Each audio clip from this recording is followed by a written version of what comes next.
ข้าพเจ้านมัสการพระธรรมกราบพระธรรมสุปฏิปันโนภควโตสาวกสังโฆ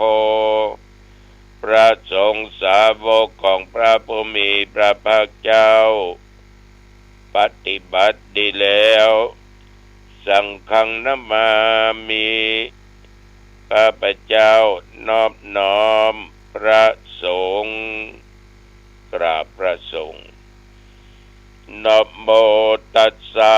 ภะคะวะโตขอ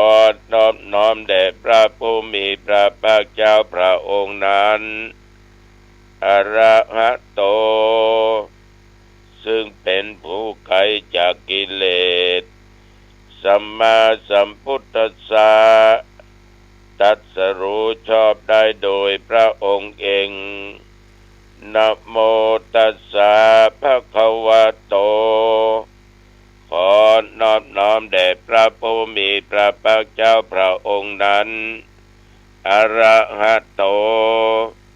ซึ่งเป็นผู้ไกลจากกิเลสสัมมาสัมพุทธัสสะตรัสรู้ชอบได้โดยพระองค์เองนะโมตัสสะภะคะวะโตขอนอบน้อมแด่พระผู้มีพระภาคเจ้าพระองค์นั้นอะระหะโตซึ่งเป็นผู้ไกลจากกิเลสสัมมาสัมพุทธัสสะตรัสรู้ชอบได้โดยพระองค์เองพุทธังสรณังคัจฉามิธัมมังสรณังคัจฉามิสังฆังสรณังคัจฉามิตุติยัมปิพุทธังสรณังคัจฉามิตุติยัมปิธัมมังสรณังคัจฉามิ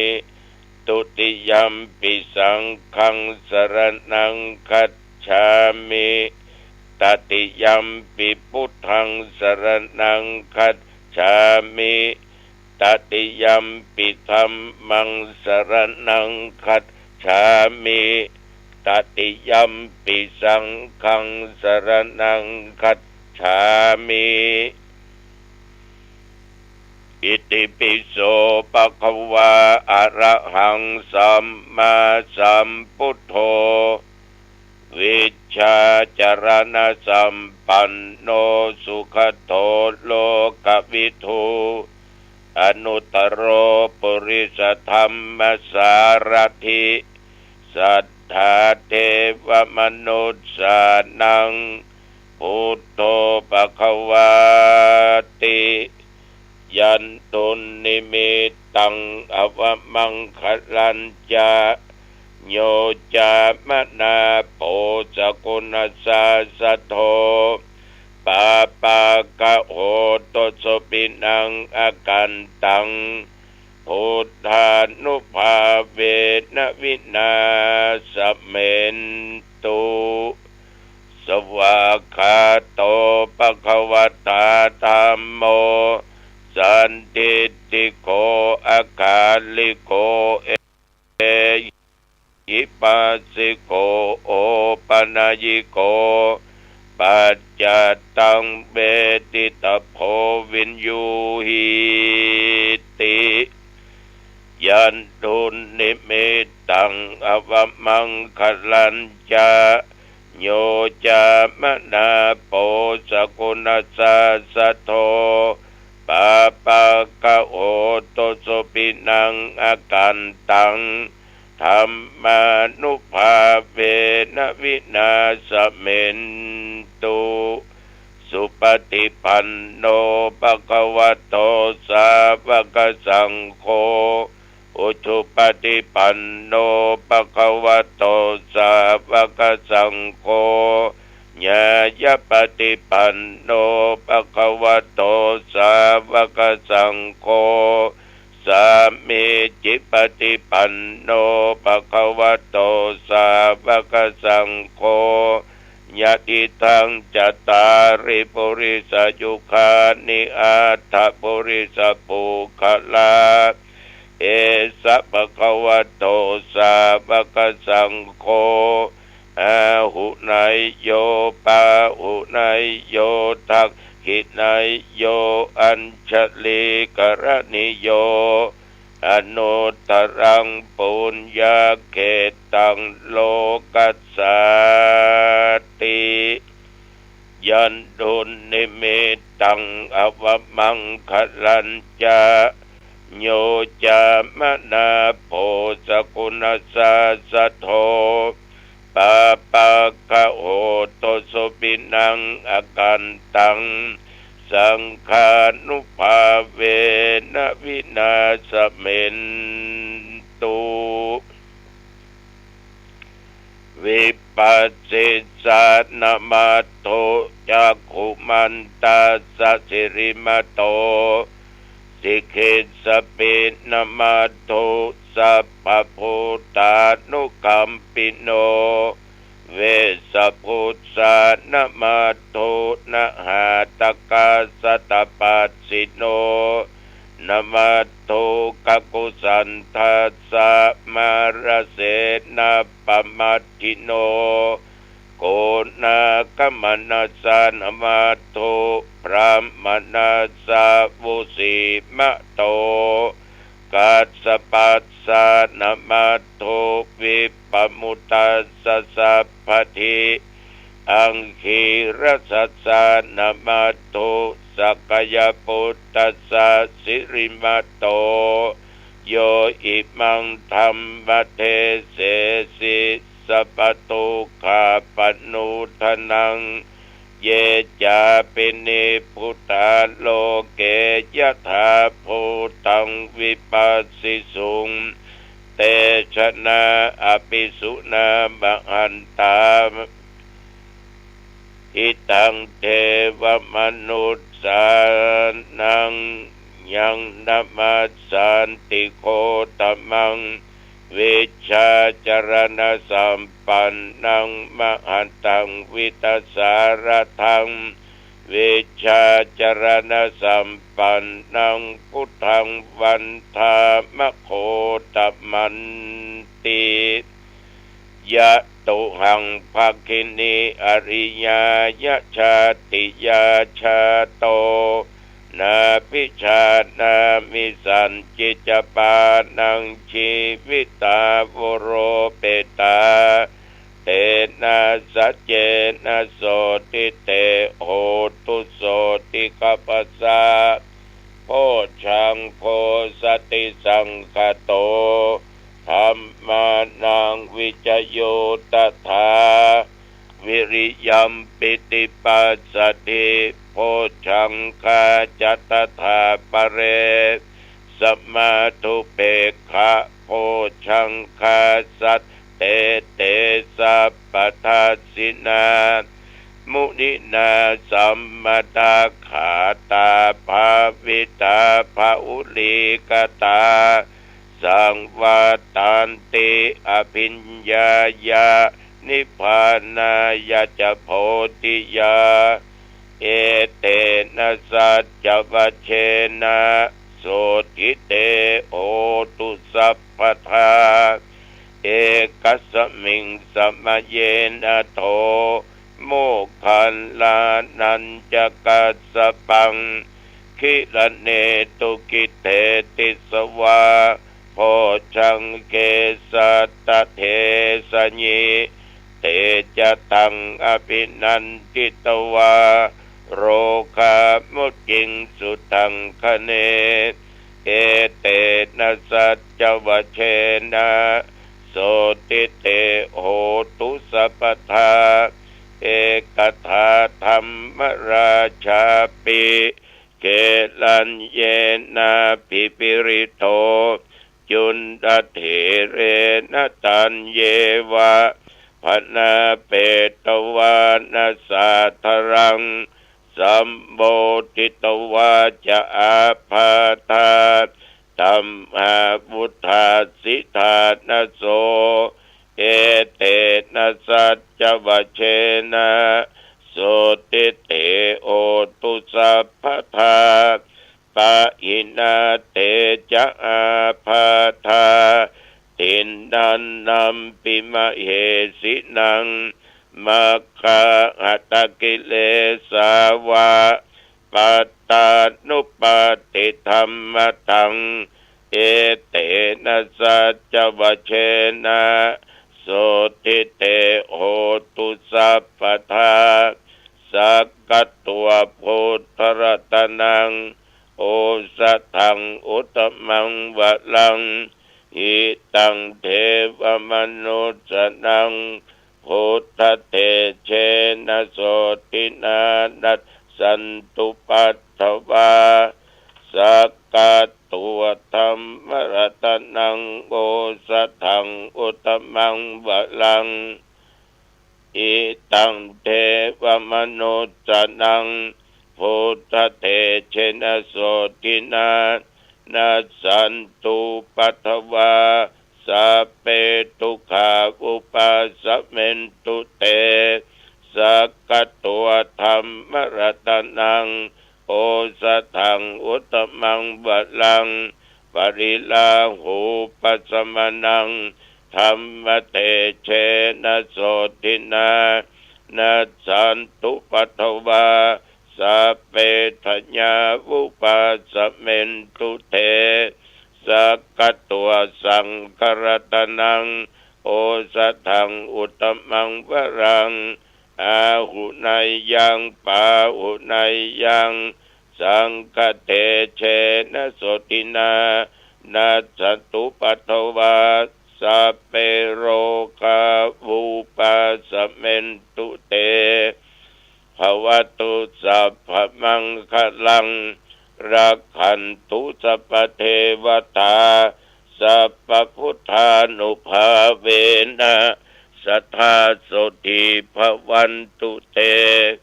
ภวตุสัพพมังคลังรักขันตุสัพพเทวตาสัพพธรรมานุภาเวนะสัทธาโสติภวันตุเตภวตุสัพพมังคลังรักขันตุสัพพเทวตาสัพพทาสังฆานุภาเวนะสัทธาโสติภวันตุเต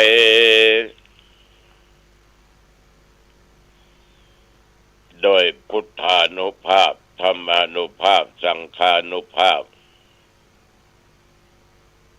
โดยบทสวดมนต์อันศักดิ์สิทธิ์โดยจิตอันตั้งมั่นเป็นสมาธิอาตมภาพขออำนวยอวยพรแก่ญาติแก่โยมท่านผู้ฟังทั้งหลายทุกท่านทุกคนทุกสารทิศที่เป็นมิตรในทางธรรมขอศรัทธาพี่น้องจึงยิ่งใจจงอยู่เย็นเป็นสุขหิมากาขึ้นหลับตื่นหรือแบบสบายหรือมีสติและปัญญามีคุณพระรัตนตรัยปกป้องคุ้มครองรักษาเมื่อศรัทธาไปทั้งเหนือทั้งใต้วันตกวันออกไกลใกล้ทุกสลอกทุกกองขอเงือพี่น้องมีชัยชนะกลับมาขอท่านทั้งหลายมีความสุขความเจริญสุขกายสบายใจปราศจากโรคาภัยเปียทิทั้งหลายอย่าได้มาก้ำมากายอันเป็นอยู่นั้นเบาว่านักและเบาขออันตรธานหายไปคือจำเริญไปด้วยสติและปัญญาจำเริญด้วยกิจการงานที่กระทำหน้าที่ที่กำลังทำอยู่อายุวันนะสุขะพละพรอันเลิศอันประเสริฐ4ประการจงบังเกิดมีแก่ญาติโยมทุกท่านทุกคนขอเจริญพรขออภัยตัวจิมว่าไปตะกี้โจรไป2 ที่คิดไป1 แห่งง่วงยานะ ง่วงยาว่าปากว่าไปเนาะ ปากว่าไปอะไรนะแต่มันสะดุดมันถึงหูที่มันพลาดเพราะขาดสติแต่สติมาสะดุดตึกเอาละพลาดไปเพราะชัญญามันง่วงอย่างใดก็ตามขออภัยกับท่านผู้ฟังไปณโอกาสนี้กรมอุตุได้ประกาศบอกตักเตือนฝนนี้ถ้ามันตกมันก็ตกหนักตกเบาบางเป็นบางที่บางแห่งพี่น้องหลายจังหวัดหลายที่การคมนาคมไปไหนมาไหนก็ลำบากเพราะฝนตกน้ำท่วมน้ำหลากสำหรับบริเวณเที่ยวหนองตองใกล้เคียงกันใต้เหนือตกออกแต่วันนี้มีรายงานว่าฝนตกอยู่ตามปกติถึงลมก็ไม่แห้งพี่น้องญาติโยมท่านผู้ฟังนับตั้งแต่ตะวามาจนถึงปัจจุบันประเดี๋ยวนี้ตะวานี้กี่ข้องงายแล้วตุเจ้าก็ไปงานส่งน้ำธาตุที่วัดกำแพงงามตำบลหางดงอำเภอหางดงเชียงใหม่ซึ่งก็เป็นวัดรองเจ้าคณะอำเภอเจ้าวาดวัดกำแพงงามเป็นวัดที่ตั้งโรงเรียนของพระของเน้นปริยัติสามัญก็ขึ้นที่หั่นแต่ว่านี่ถามดูว่ามีพระมีเน้นมาสมัครเรียนกี่ตนละปีนี้300 ป่ายก็เนิ่นหลวงพ่อ300 ป่ายก็ดีละเนาะพอได้อาคารใหม่ขึ้นแหมหลังบรรยากาศตะวาก็มอกปอดีคนก็นิมนต์ตุเจ้าประมาณ11-12 ตนเจริญพุทธมนต์อาตมาก็มาเป็นประธานเนี่ยสวดนำสวดไหว้พระอย่างศีลปอน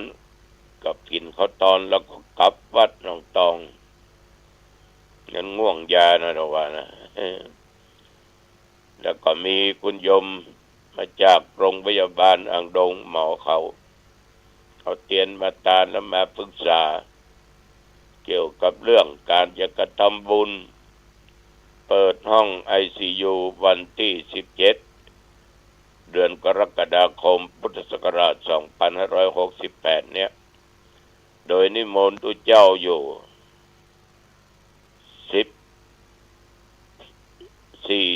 14-15 ตน14-15 ตนมาเจริญพุทธมนต์ก่อนนิมนต์เจ้าหน้าตำบลทุกตำบลเจ้าหน้าอำเภอรองอำเภอแล้วก็วัดใกล้เคียง2 วัดสายมูลกับประสาทธรรมเอากินเอาทานมาละแต่จริงห้อง ICU เปิดบริการมา10,000ละแต่นี่แปลงห้องใหม่ก็เลยทำการเปิดป้ายทำเป็นสิ่งลิมงคลเนี่ยนะมาปรึกษากันพอสมควรประกอบกับคำนั้นก็ไม่ได้ไปไหนละญาติโยมจนค่ำจนมืดจนอยู่ที่เนี้ยมาพบปะญาติโยมอีกดีเนาะรอดมาแหมคืนนะหมู่เฮารอดมาแหมคืนก็นับว่ามีบุญมีกรรมอยู่ รอดมาแหมคืนนี้ก็น่าบุญเสี่ยงอย่างเนาะบางคนรอดสักกรรมอย่าเอารอดมาก็น่าบุญฉะนั้นท่านทั้งหลายนี่ก็ใกล้เข้าพรรษามาทุกคณะนั่นเด้อทุกคณะละสักกี่วันข้างหน้าเนี่ยจะเข้าพรรษาจำพรรษากันก็เมื่อเขายังมีชีวิตอยู่ดีเนาะก็บอกควรตั้งอยู่ในความประมาทเนอะจะไปฮื้อนอทำดีกรรมไปดีกรรมไปดีกามันต้องไปฮื้อนอนะอย่างใดต้องเอาชนะใจตัวเองขึ้นได้พอใจรีบทำความเพียรตั้งแต่วันนี้เวลาเนี้ยย่อมทั้งหลายใครจะรู้ว่าความตายมันจะมาถึงเมื่อใดตอนนี้ก็เรื่องกระตายนะก็แต่กะ เพราะว่าความตายจะมาถึงเมื่อใดเอาก็บ่ฮู้จะไปลบจะไปหลีกจะไปเลี่ยงจะไปหนีจะไปห่างจะไปไกลเรื่องคุณงามความดีจะไปมาพัดวันประกันผูกยมทั้งหลายพญามัจจุราชเนี่ยมันเป็นใหญ่นะมันเป็นใหญ่มันย่อมไล่ติดตามเขาไปอยู่ตลอดเวลาอย่างใดญาติโยมมันก็คนเลี้ยงโคเนาะมันก็ย่อมจะต้อนผุงโคเนี่ยไปเสาะว่าหากินใบไม้ใบอย่างที่เป็นอาหารมันอย่างใดเขาก็มานึกถึงความแก่ความตายที่จะมาถึงแก่ตนแต่มันนึกถึงอายุมันก็ตอนอายุของเฮาของสัตว์ทั้งหลายเนี่ยไปตั้งหน้าติ๊กๆอันนั้นก็รอจิกหัวเฮาอยู่งั้นน่ะความตายมันรอรับเอาไว้ฉะนั้นท่านทั้งหลายสิ่งเหล่านี้มันไม่สามารถมีภัยช่วยภัยได้ต้องอัตตาหิอัตโนนาโถตนแลเป็นที่พึ่งของตน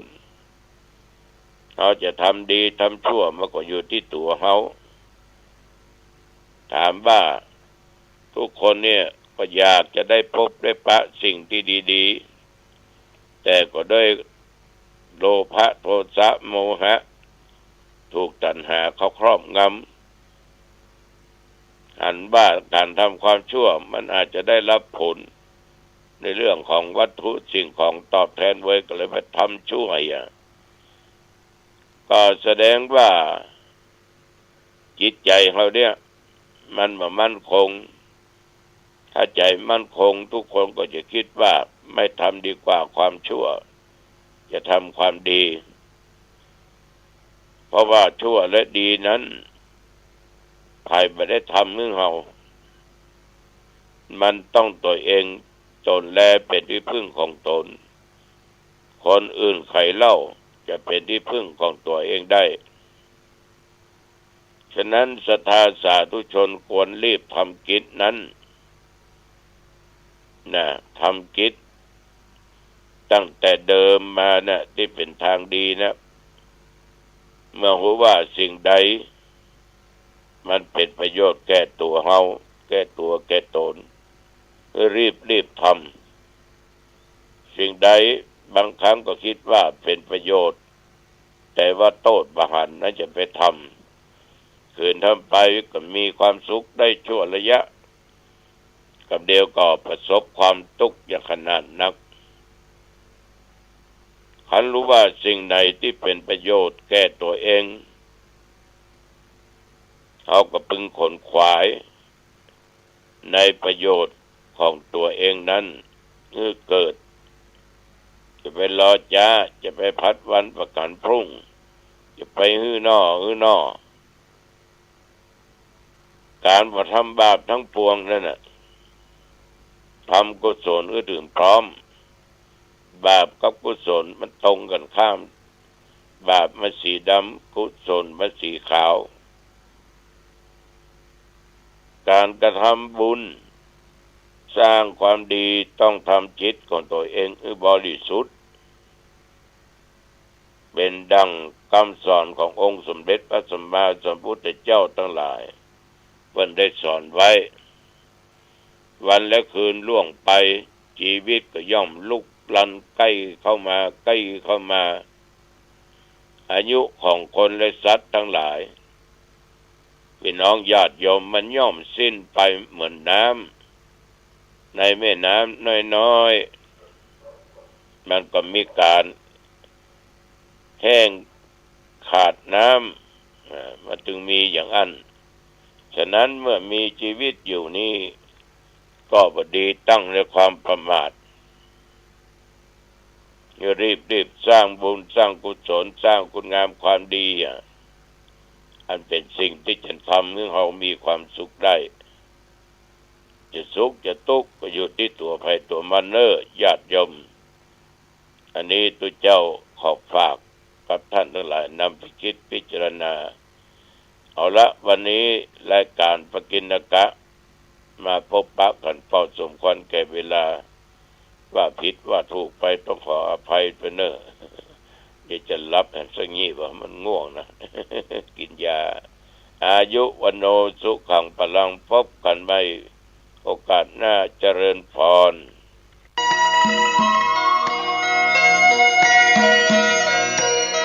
ศาลเพื่อการประชาสัมพันธ์โครงการปรับภูมิทัศน์และพัฒนาปรับพื้นที่รอบอุโบสถวัดป่าแดงมหาวิหารมติคณะกรรมการบริหารวัดป่าแดงมหาวิหารครั้งที่ 4/2567 ได้เห็นชอบและอนุมัติให้ดำเนินโครงการใช้เงินบริจาคและเงินสะสมของวัดเพื่อพัฒนาปรับพื้นที่ของวัดป่าแดงมหาวิหารจึงขอเชิญชวนผู้มีจิตศรัทธาร่วมพัฒนาเพื่อถวายเป็นพระราชกุศลถวายพระเจ้าสามฝั่งแกนและพระเทวีพระเจ้าติโลกราชพระเมืองแก้วและอดีตเจ้าอาวาสวัดป่าแดงมหาวิหารมีพระญาณคัมภีร์พระมหาสวามีโพธินันทะครูบาเจ้าศรีวิชัยพระอธิการอินแก้วอรินทโรครูบาอ่องขอเชิญชวนผู้มีจิตศรัทธามีเจตนาร่วมในข่าวครั้งนี้โอนเงินผ่านธนาคารกรุงไทยสาขาสุเทพชื่อบัญชีวัดป่าแดงมหาวิหารเลขที่บัญชี521064750สอบถามรายละเอียดเพื่อร่วมทำบุญได้ที่0818815690ก็เป็นโครงการปรับภูมิทัศน์และพัฒนาปรับพื้นที่รอบอุโบสถวัดป่าแดงมหาวิหารตำบลสุเทพอำเภอเมืองเชียงใหม่จังหวัดเชียงใหม่โครงการนี้เริ่มดำเนินการท่านที่จะร่วมบุญร่วมกุศลร่วมอนุโมทนาได้บุญได้กุศลได้ความดีโดยทั่วหน้ากัน